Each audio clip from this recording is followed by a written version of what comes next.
For a lawmaker, it seems common sense and courtesy are often no longer honored or practiced, especially when it comes to parking reservation. And that's why for the sponsor of the measure, a law is needed to prohibit the act of reserving a parking space with the use of an actual person's body to serve as barrier or marker. Mela Lesmoras tells us more. Bernie has been a parking attendant in Visayas Avenue, Quezon City for 8 years now. He said he earns a decent income here. It's just that sometimes he gets into confrontations with people who reserve parking spots by physically standing in the space to reserve it for someone he or she knows and prevent others from occupying that spot.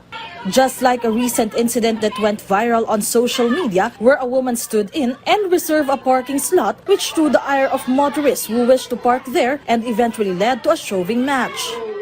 Bernie hopes incidents like this never happen again. Minsan minumura pa po ako eh. Minsan po nagagalit po sila. Sila pa po yung galit. Dapat po parking talaga nila.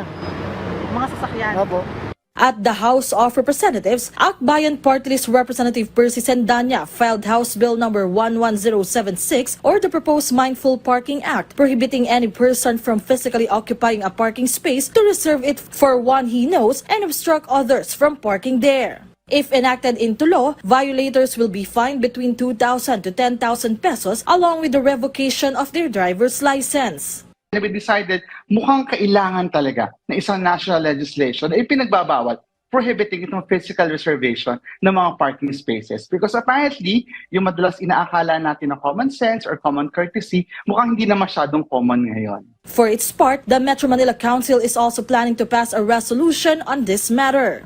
Meron na po palang ordinansa ang Quezon City, although sa parking lang yung pagre-reserve, pero hindi ng tao. So pag-aaralan po natin yan at i-expand sa pagbabawal ng pagtayo ng tao para i-reserve yung parking spaces. While waiting for the relevant orders to be implemented, Congressman Sendanya urged public and private establishments to also issue their regulations on the matter, which would be particularly helpful as the holiday rush approaches. Mela Lesmoras from the National TV Network for a New and Better Philippines.